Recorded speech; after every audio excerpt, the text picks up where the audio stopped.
All right, I'm back in here today, back in the greenhouse now after everything I did. Had lumber delivered this morning and got that all staged and ready to go for an upcoming video I'm going to do. Upcoming project I want to share with you. And I wanted to real quick visit the experiment I started here. Well, I got the beans in there and we saw that on day 17. And now it's what, day 8. Got 8 days left till spring. Well, I put these over on the shelf, made another video. I never did put water in it. Never did. And, sometimes we forget about things. Well, this stayed over there on the shelf. And this side was all the soil. And it was damp, nice and damp. And these beans germinated. This is just the way I pulled it off the shelf here. Okay. So, we're going to revisit this now that I have forgotten about it. They didn't forget they wanted to sprout though. Look at that. I told y'all we're coming along on a journey, and I'm going to give it to you as real as possible. I'm just like y'all, not as good as a lot of you. Most of you. Let's just say most of you. This is just me showing you what I'm doing. And sometimes you can forget things. And this was. I'm busy making the videos and trying to figure this out and that out. And then I looked up there one day. And I said, oh no, the beans are up there. So they got warmed up and they said, hey, it's spring. We're going. Beans are very productive. And this is what it looks like. Some of us found their way through here and some over here. And then we got some. Now, even though this side was damp, this side was completely dry. I didn't add any water to it for this to have moisture. It had like ambient moisture that's in the greenhouse, which is enough apparently. Look at there. Little baby beans popping up in there. And the ants have noticed that they've got a big pile of moist dirt. And ants are something that I'm learning how to deal with. And you see them in there. Yep. And I'm going to bring that to you in further episodes. But this little deer here right here, we're picking back up on it now that I have remembered it and found it. Let's see if we can get that to work itself out of the hole. Look at that action right there. Yep. No trickery on the camera. This is just pure skill, people. There we go. Trying to bring it to you real.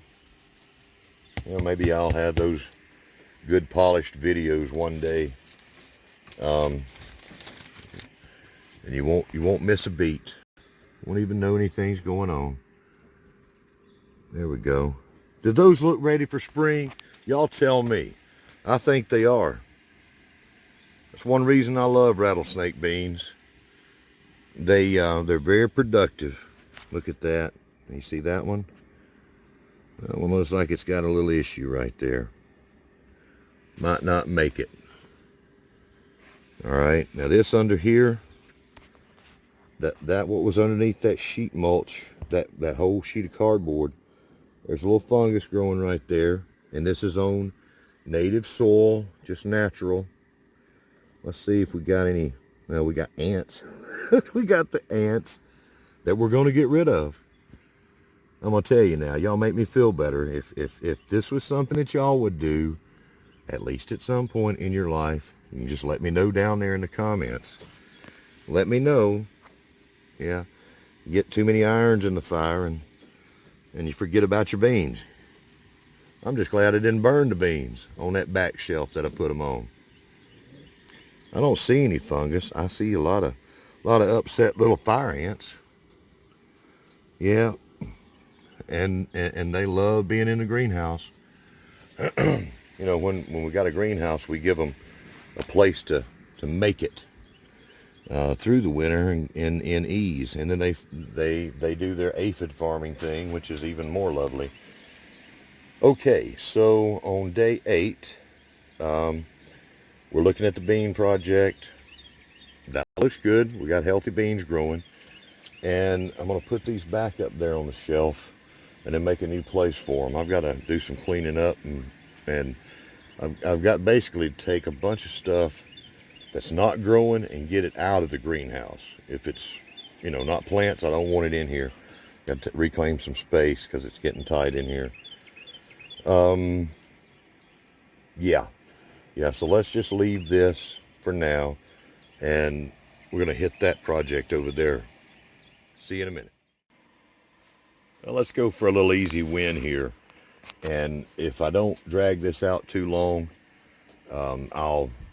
maybe I'll pot those tomorrow. We've got rain for the next 3 days. Maybe I'll pot those up tomorrow. Plenty of rain to keep me inside the greenhouse. Let me just show you. I like the easy wins. So after the bean experiment failure, let's go to things that have gone good. This is one of my bigger turmerics that I put in there out of the ones that I had forgotten about, and nature worked with me, and she says, okay, we're going to let you grow them. We're going to live.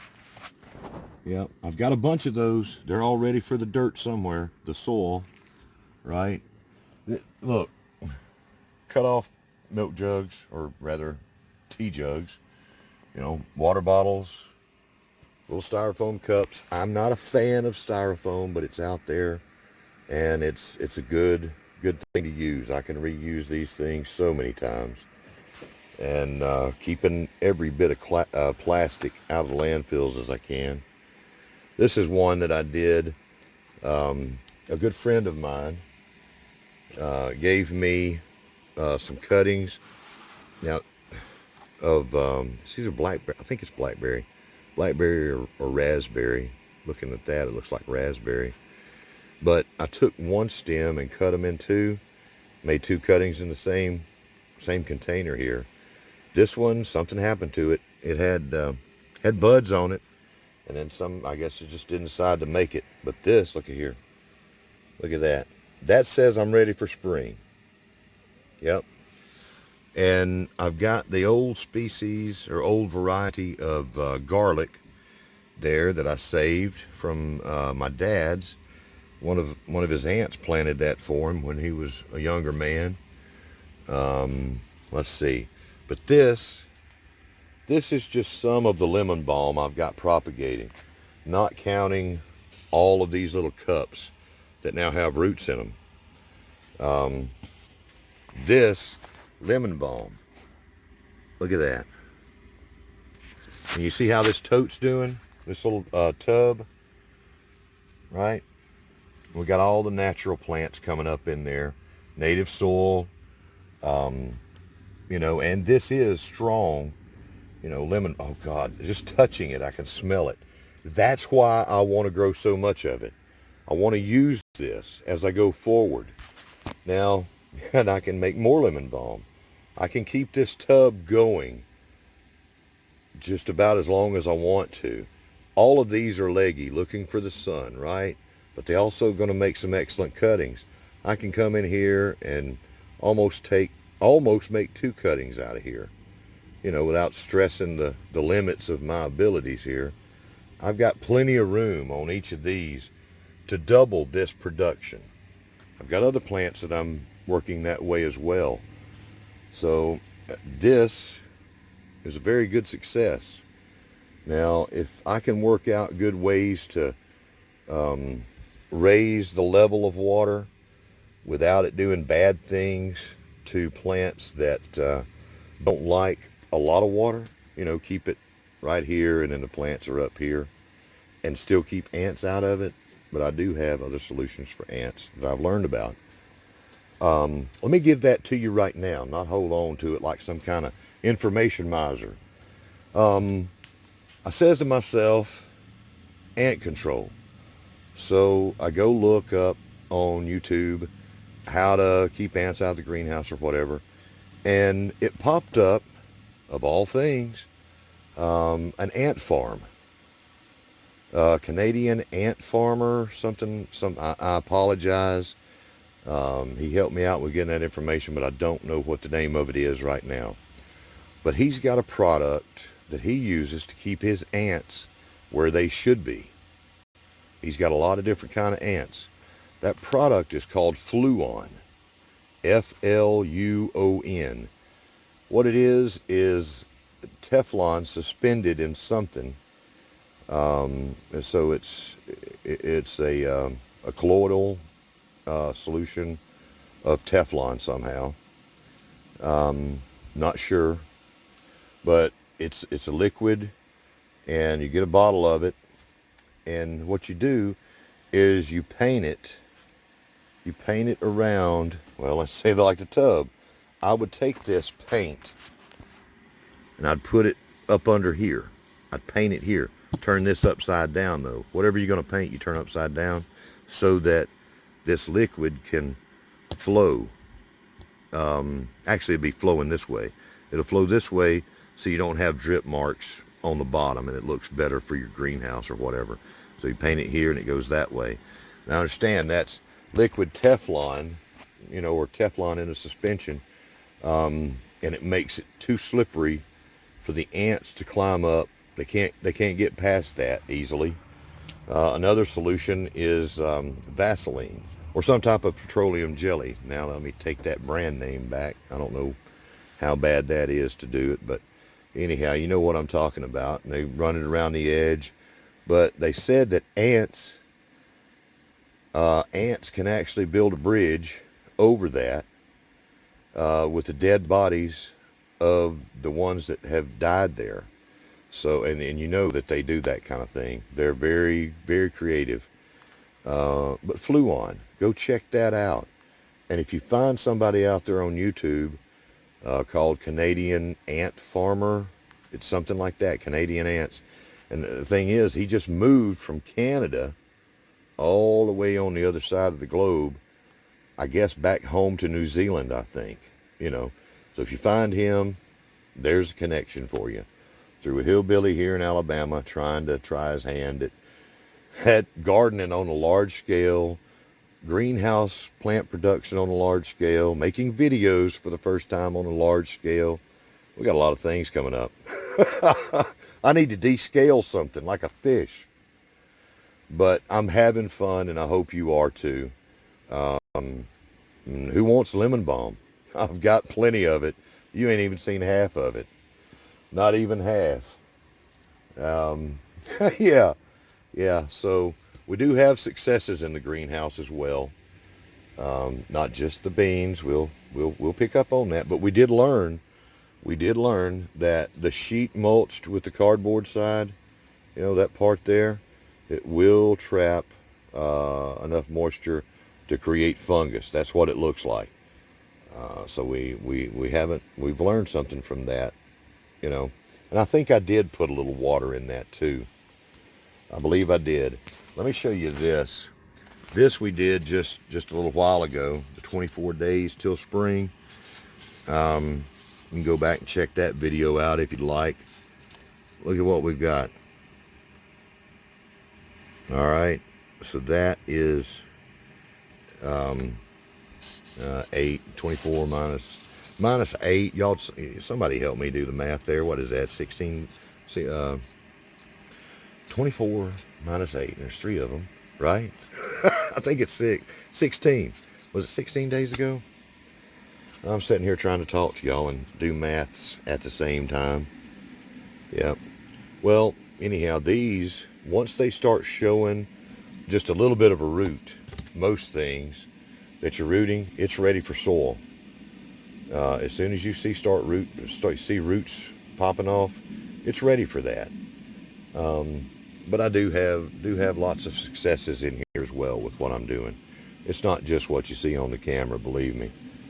And another challenge that I'm taking up, or that I took up already, I've already committed to Bull, taking up Bull's challenge. You go out there and find Bull's Garden. If you're just now picking me up and seeing my videos, look back.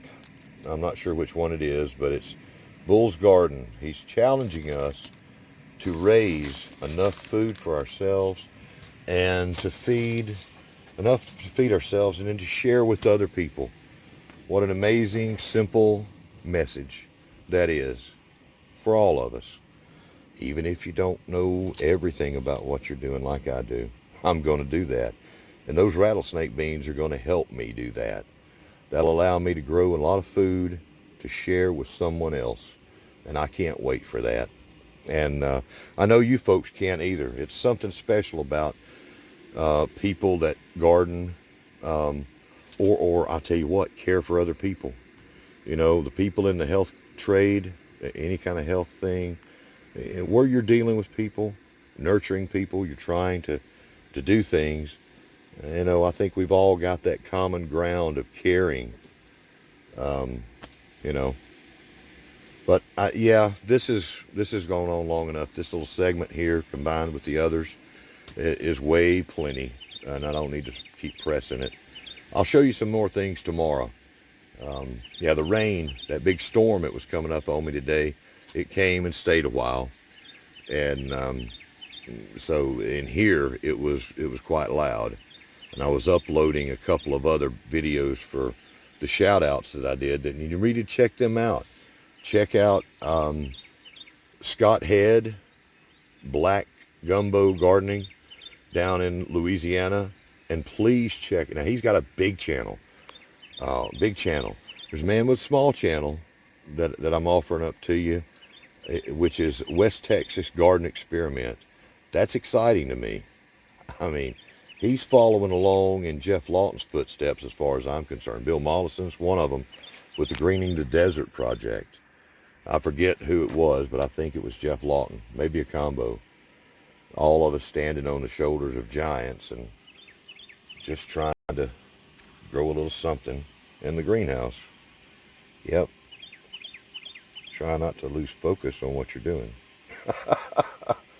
So thank y'all for very, very much for coming in today on the 8th day of spring.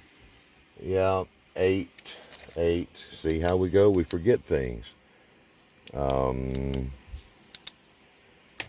8th day of spring, we've got a little drink bottle, which we're going to recycle and employ to make a nice little 8 right there.